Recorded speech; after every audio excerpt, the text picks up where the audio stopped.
Do you want to know how to have the best movement in Call of Duty Vanguard? Well, using the movement tips that I give you today is going to help you become a better player, give you advantages in more gunfights, and of course, drop more of those V2 rockets.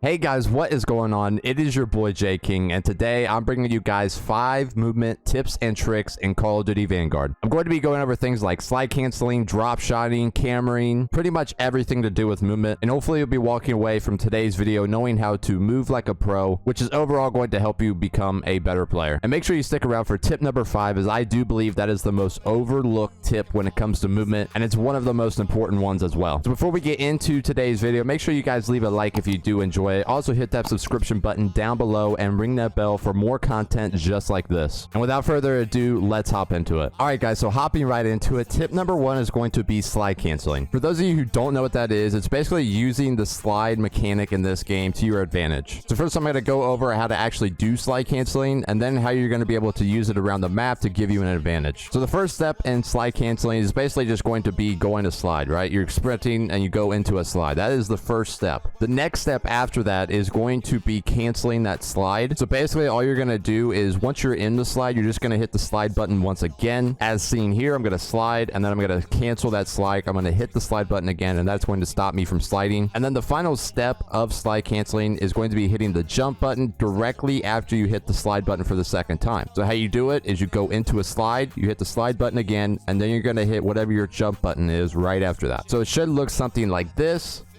Basically, I slid, I stopped sliding, and then I jumped up into an upright position. This basically makes your character model just look absolutely insane for the other player, and it's really something that you should be using when you move around the map. So this is useful in 2 ways. Obviously, if you're going to be coming around a corner, let's say there's a guy right here, and I know he's there, I could come around, slide cancel, and then pre-aim off of that. Basically, that is going to be messing up what he is expecting me to do. He might think that I'm continuing the slide all the way out here, but in reality, I've stopped the slide and I'm now right here.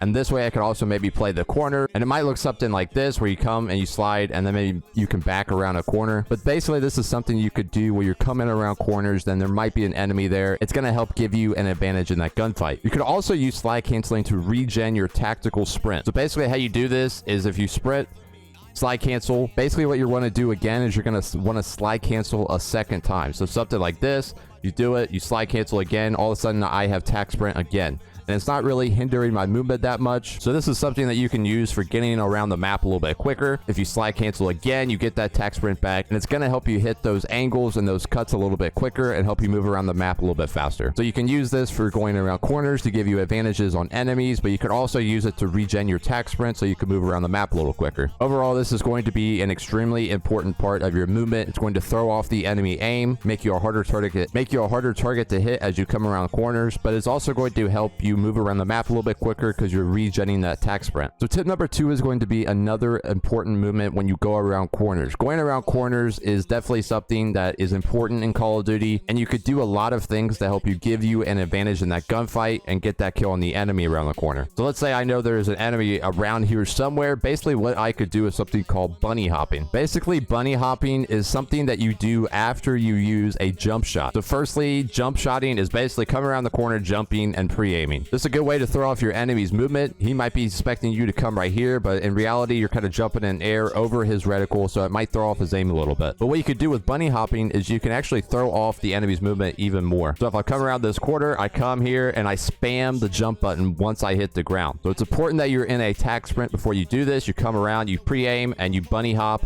You spam the jump button as much as you can once you're pre-aiming and you're moving in this direction. It's important to be in a tac sprint so you're getting the maximum amount of speed. But basically, again, if someone is coming right around here, number 1, you might be thinking that you're just going to peek this angle. Reality, you're jumping over, and then you're even moving more. So it's even harder for you to hit. And it's basically going to throw off his aim even more. So this is another important tip that you can use when going around corners and moving around the map. As for which to use between situations, between slide canceling and jump shotting, there really isn't a set thing. They both have their advantages and disadvantages. If I were to slide cancel around this corner, I am more close to the cover right here. If I maybe miss my shots or something, I could dip back around the corner and maybe reload and regen. But if I bunny hop, I'm all the way out here and I'm basically I'm out. I'm out of cover. So it's really just important in different situations. Maybe if this enemy's weak, I might try to bunny hop him because I know I'm going to get that kill and he's probably not going to win it. Or maybe if I have a teammate behind me, I'll jump out of cover again so he could follow up right there. But if I'm a little unsure on if he's weak or really where he is, I might try to slide cancel around here and then try to play this cover from there. Basically, you want to use both of these in tandem as you move around the map. And it's really just up to different situational awareness that you'll get better at as you play. So I do recommend you jumping into a custom game to try out this movement first before jumping into an actual public match or a competitive match. But these are probably two of the most important movement tips that I can give you, and you pretty much want to be using these almost at all times when going around corners, moving around the map. It's going to make you a harder target to hit and give you an advantage in those gunfights. Now, tip number 3 is going to be staying away from drop shot. Drop shotting is something that has been in Call of Duty for a long time, but in recent years, it's been moved away from, mostly because you can no longer ADS when you drop shot. It used to be when you ADS and then drop shot, you would still be ADS when you go in, so it'd be a useful tactic to throw off the enemy's aim. But in this game, not only is the animation super slow, so it's not really throwing anything off, but you're not even ADSing, so it's going to put you at an extreme disadvantage, so stay away from drop shotting overall. But proning isn't actually dead. You can actually use proning to your advantage when you move around the map and in certain gunfights. So let's say I'm moving up to this cover right here. Maybe there's an enemy there or somewhere. Basically, what you could do is go into a prone and do an animation called snaking. Snaking has been definitely a controversial movement tip in the past few years of Call of Duty. In this game, it isn't extremely useful, but this is something that you can use to give you advantage if you're behind cover and there's an enemy watching you. So basically, what you do is you just go into a prone position, you get up, ADS, and move forward. Basically, what this does is it's actually giving you a camera advantage. And what cameraing means is essentially where you see the enemy before they see your character model. So when I pop up like this, I'm going to be seeing the enemy before my character model even gets up there. It's a pretty small difference, but it's a difference that can make or break a gunfight. So if you're ever behind cover, you can still use proning to your advantage. Just do not try to drop shot. That is going to get you killed. But try this sort of form of snaking where you're kind of cameraing the enemy, but you're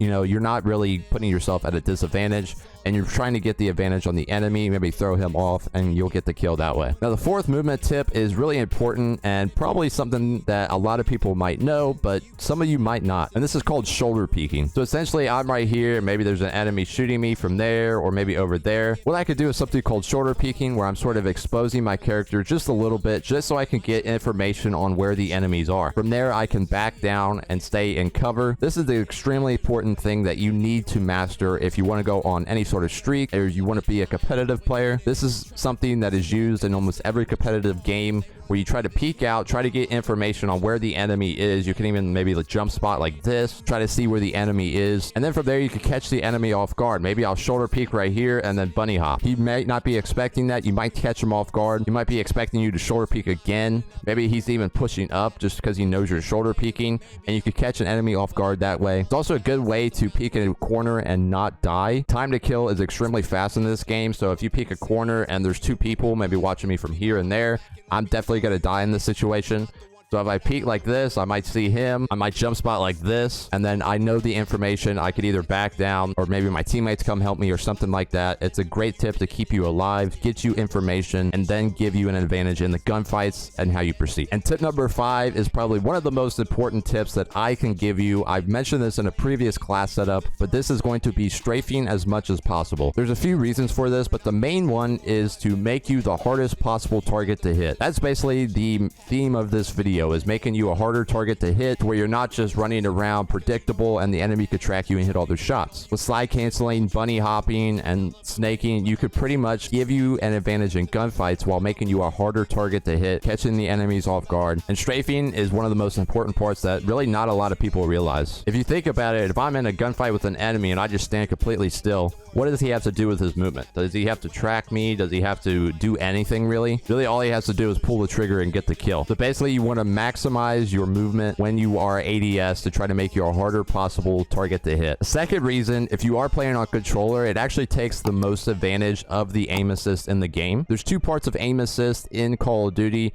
The one where it slows down when you move over a target, but there's also a rotational aim assist that you only get when you are moving yourself. So essentially, if this pillar is an enemy as I move, my aim is going to naturally just kind of follow him. And you want to be strafing to take maximum advantage of this. So 2 tips I can give you in this area on how to strafe better is number 1, make sure your class setup is allowing for it. There's definitely a lot of different variables to consider when making a class, but one of the stocks on most of the ARs is going to give you better aim walking speed. And that's essentially how fast you are moving when you are strafing an ADS. So throw this stock on in most scenarios, in most class setups. It's going to help you strafe faster. It's going to make you a harder target to hit. The second tip I can also give you is to not just strafe like this and go back and forth. You see how little I am moving? If an enemy is right there, ADS, he doesn't have to hardly move his ADS or crosshair at all to follow me. He only has to just pull the trigger down and he's going to be hitting shots because I'm barely moving when I just go back and forth like this. So essentially what you want to do is you want to do a long strafe. You want to just strafe to one side. So if there's an enemy right here, I might peek this corner. I'm going to strafe like this. I'm not going to go back and forth. I'm just going to do one long strafe to one side. What this does, it essentially makes the enemy adjust his aim the maximum amount of possible allowed when you are ADS in a pretty immobile state. So from his perspective, if I peek out, instead of just going like this and try to track me a little bit if I go back and forth, what he's going to actually have to do is track my character model as he strafes out, and that is pretty much making you the hardest possible target to hit. So utilize strafing as much as possible. There are a lot of advantages to it. It's going to make you a harder possible target to hit. It's going to take advantage of aim assists if you are using controller, and if you do want to strafe better, make sure you throw on that tactical stock, and then also just do one long strafe to a side. A quick bonus tip here, if you want to use the strafing technique to an advantage, utilize it with either bunny hopping or slide canceling. Slide canceling is probably the best for counter strafing, but essentially if I'm going to slide cancel this tank right here,